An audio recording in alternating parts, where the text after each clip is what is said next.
Bom dia, pessoal! Que alegria estarmos aqui mais essa manhã, finalizando essa semana juntos, nessa sexta-feira, para meditarmos na palavra de Deus e orarmos por nossas famílias. Sim, desejamos à sua família um final de semana muito abençoado, que nós possamos concluir o que nós temos para essa semana, para desfrutarmos bem um tempo de qualidade nesse final de semana. Eu e a Rafa estamos aqui para orar por isso, orar pela sua família, concordar com os motivos de oração que você tem hoje e vamos compartilhar com você também o texto de 2 Reis, capítulo 8. Hoje nós vamos refletir sobre restituição, como Deus, várias vezes nas Escrituras, nós vemos histórias e temos experimentado isso também na nossa família e cremos no mesmo para você. Deus é um Deus que restitui. Ele não apenas dá de volta, mas Ele acrescenta além do que nós tínhamos antes de uma perda, além do que nós podemos pedir ou imaginar. Diz a palavra do Senhor, Efésios 3:20. Deus é poderoso para fazer infinitamente mais, além do que nós podemos pedir ou imaginar, de acordo com o seu poder que opera em nós. Então fique conosco até o final dessa breve leitura. Nós até perdemos um pouco noção de governo, quem são os reis em Israel e em Judá. Apesar de estarmos lendo os livros dos reis, nós vemos mais sobre as histórias dos profetas do que os reis em si. Esses dois livros, 1º e 2º Reis, vão nomear na sequência do tempo cada um dos reis em Israel, no norte, e os reis de Judá, no sul. Mas observe que nós estamos lendo mais sobre como Deus cuida do seu povo, como Deus se revela, fala através dos seus profetas, do que os reis em si. Na verdade, a maioria dos reis estavam causando problemas aos povos, seja em Israel no norte, o Judá no sul, pecando contra o Senhor, levando o povo a se desviar, mas o Senhor envia os seus profetas para trazer revelação, direção e restituição.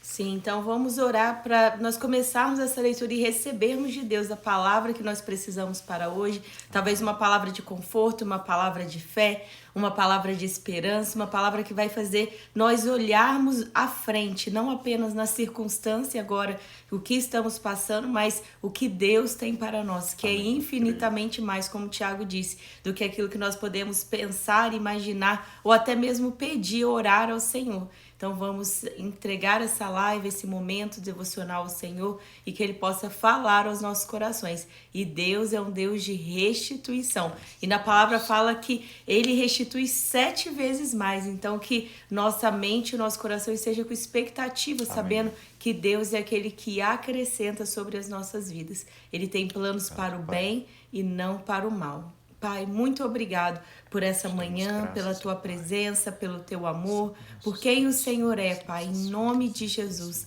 Que a Tua presença seja sobre as nossas vidas, as nossas famílias e que nós possamos hoje receber, Pai, a porção de fé, a porção, Pai, de esperança, Pai, que o Senhor tem para nós através dessa palavra. Abra os nossos olhos para ver, abra os nossos ouvidos, Pai, para ouvir a Tua voz. Nós queremos, Pai, perceber o Senhor em nossas vidas, nos nossos caminhos. Nós queremos ver, Pai, aquilo que o Senhor tem para nós e a nossa família. Nós entregamos esse dia, todo esse final de semana a Ti, Pai, e essa meditação nesse momento, em nome de Jesus. Amém. O texto de hoje, então, é 2 Reis, capítulo 8, começa dizendo que Eliseu tinha prevenido a mãe daquele menino que ele tinha ressuscitado, dizendo, essa era a Sunamita, uma mulher rica que construiu uma casa para o profeta Eliseu e o hospedou, tanto o profeta Eliseu quanto o seu servo, todas as vezes que ele passava ali em viagem. Ele disse àquela mulher e sua família, saia do país com a sua família e vá morar onde puder, pois o Senhor determinou para essa terra uma fome que durará 7 anos. A mulher seguiu o conselho do homem de Deus, partiu com a sua família e passou 7 anos na terra dos filisteus. Observe que repete a palavra 7. Eliseu orientou, por 7 anos ela deveria estar fora do país e durante 7 anos repete que ela viveu fora do país porque o Senhor disse que haveria uma fome naquela região. Ao final de 7 anos, ela voltou a Israel e fez um apelo ao rei para readquirir sua casa e sua propriedade. O rei estava conversando com Geazi, servo do homem de Deus, e disse, contem-me todos os prodígios que Eliseu tem feito. Enquanto Geazi contava ao rei como Eliseu havia ressuscitado o menino, a própria mãe chegou para apresentar a sua petição ao rei. a fim de readquirir sua casa e a sua propriedade. Exclamou Geazi naquele momento: Esta é a mulher, ó rei, meu senhor. E este é o filho dela, a quem Eliseu ressuscitou. O rei pediu que ela contasse o ocorrido e ela confirmou os fatos. Então, o rei designou um oficial para cuidar do caso dela e lhe ordenou. Olha que interessante, depois que essa mulher obedeceu a palavra de Deus através do profeta Eliseu, o Senhor prepara essa situação em que esse Geazi foi aquele que foi tomado de lepra depois que foi olho grande e tomou o dinheiro e mentiu ao profeta Eliseu. Aqui ele está conversando com o rei e fala: essa é a mulher, esse é o filho. E o rei entende que deveria restituí-la. O rei disse: devolva tudo o que lhe pertencia, inclusive a renda das colheitas, desde que ela saiu do país até hoje. Dá a entender claramente que essa família tinha não apenas a sua casa, mas uma propriedade como uma fazenda onde havia plantações. E ao retornar, apesar de não ter trabalhado nessa fazenda durante esse período de 7 anos, eles recebem toda a sua propriedade de volta e toda a renda, ou seja, o lucro que foi gerado a partir da produção da sua terra. É assim que Deus restitui. Nós vamos concluir a leitura desse capítulo. E ao final dessa leitura queremos orar por qualquer área da sua vida que hoje você percebe que precisa e você busca restituição. Certa ocasião, Eliseu foi a Damasco. Ben-Hadad, rei da Síria, estava doente. Quando disseram ao rei: o homem de Deus está na cidade, ele ordenou a Azael: vá encontrar-se com o homem de Deus e leve-lhe um presente. Consulte o Senhor por meio dele. Pergunte-lhe se vou me recuperar desta doença. Azael foi encontrar-se com Eliseu, levando consigo de tudo que havia de melhor em Damasco. Então esse rei Ben-Hadad é um rei ali daquela região, mas um rei de fora de Israel. Ele envia seu oficial Ben-Hadad, que leva esse presente carregado por 40 camelos, o melhor do que havia na região de Damasco. Ao chegar diante dele, Azael disse: teu filho Ben-Hadad, rei da Síria, me enviou para perguntar se ele vai se recuperar da sua doença. É interessante a resposta de Eliseu no verso 10. Vá e diga-lhe, com certeza te recuperará. No entanto, o Senhor me revelou que de fato ele vai morrer. Eliseu ficou olhando fixamente para Azael, até deixá-lo constrangido. Então um homem de Deus começou a chorar. Perguntou Azael: por que meu senhor está chorando? E Eliseu, respondeu: porque sei das coisas terríveis que você fará aos israelitas.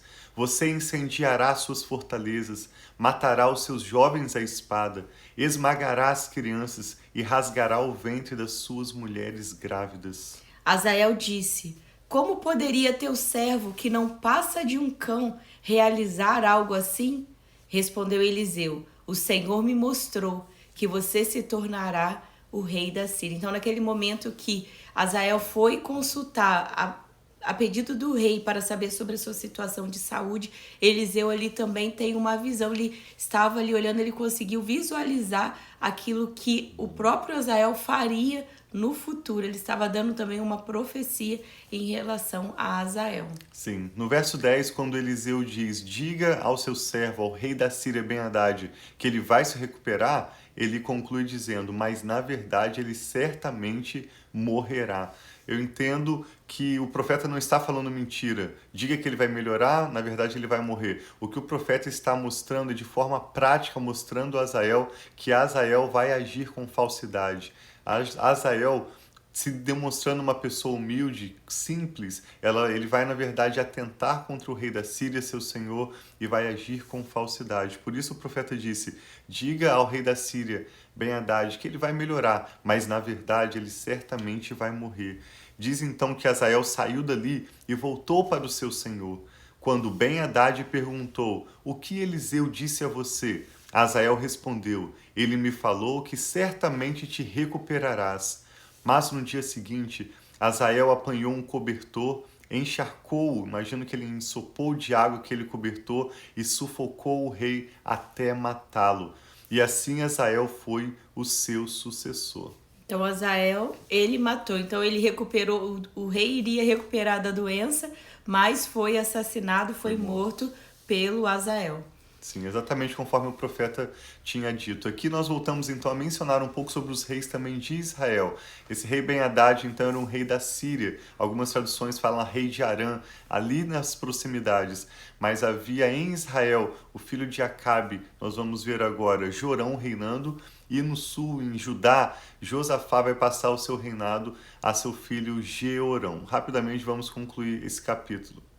No 5º ano de Jorão, filho de Acabe, rei de Israel, sendo ainda Josafá, rei de Judá, Jeorão, seu filho, começou a reinar em Judá.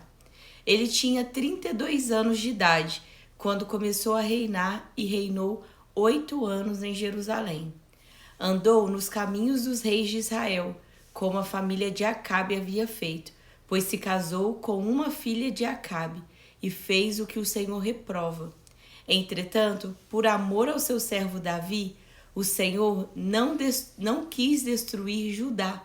Ele havia prometido manter para sempre um descendente de Davi no trono. Nos dias de Jeorão, os edomitas rebelaram-se contra o domínio de Judá, proclamando o seu próprio rei. Por isso Jeorão foi a Zair com todos os seus carros de guerra.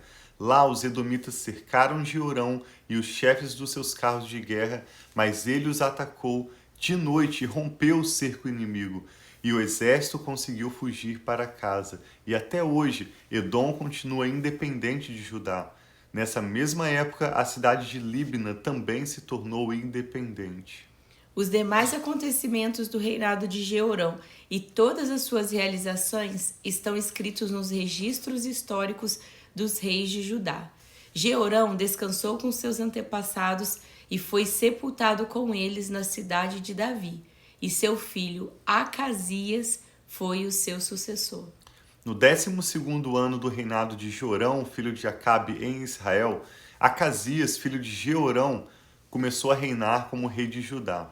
Ele tinha 22 anos de idade quando começou a reinar e reinou 1 ano em Jerusalém.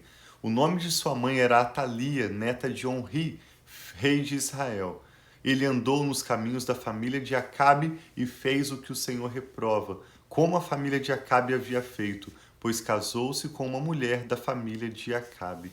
Acasias aliou-se a Jorão, filho de Acabe, e saiu à guerra contra Azael, rei da Síria, em Ramote-Gileade. Jorão foi ferido e voltou a Jezreel para recuperar-se dos ferimentos sofridos em Ramote, na batalha contra Azael, rei da Síria. Acasias, rei de Judá, foi a Jezreel visitar Jorão, que se recuperava dos seus ferimentos. Nós vemos na leitura desse capítulo 8 de 2 Reis que à medida em que os reis de Israel e de Judá se envolvem em problemas e não estão ajudando muito o povo, Deus vai contar com seus profetas como Eliseu e outros profetas para revelar-se ao povo, para trazer sustento, restituição.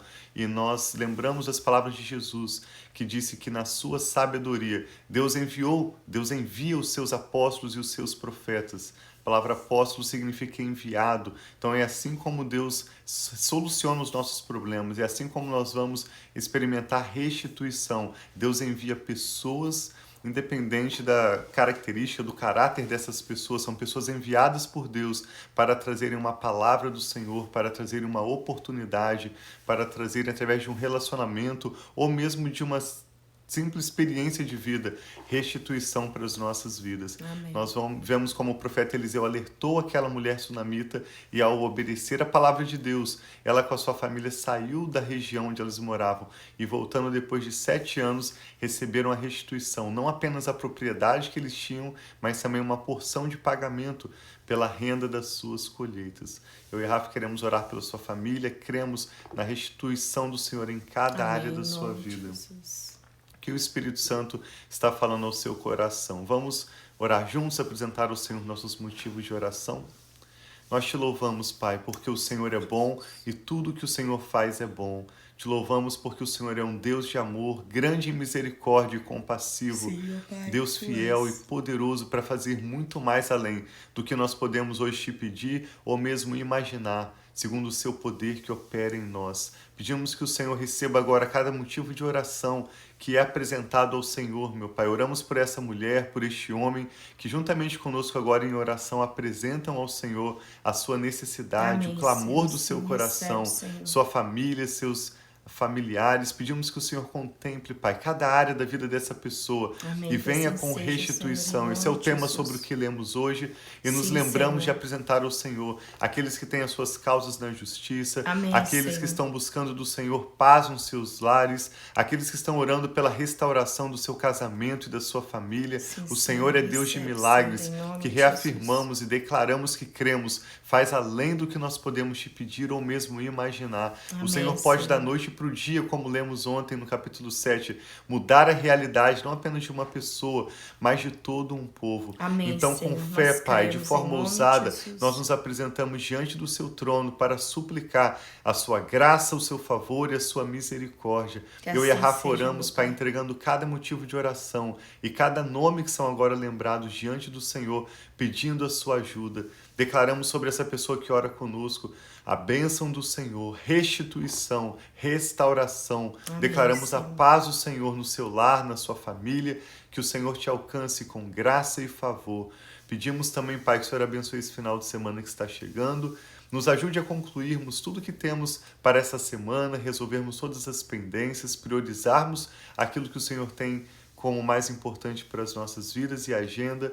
E nos dê, Pai, com a nossa família, um final de semana de descanso, de renovo e de restituição na Tua Que presença. assim seja, Cremos e meu Pai. oramos com ações de graças, em nome do Senhor Jesus. Amém. Então tenha um final de semana muito abençoado. Curte Assim com a sua seja. família ou com seus amigos, quem está ao seu redor, e que nós possamos nos encontrar domingo aqui, né, meu? Sim, amanhã no sábado nós vamos descansar aqui em família, não vamos fazer a live, mas voltamos no domingo, a cada manhã, 6 horas aqui do horário central dos Estados Unidos, no Brasil, 9 horas de Brasília, nós compartilhamos essa ministração e te convidamos a orar conosco pela sua família e meditar conosco na palavra de Deus. Tenha um final de semana abençoado, um Shabbat Shalom, final de semana de paz e prosperidade. Nós amamos vocês. Sim.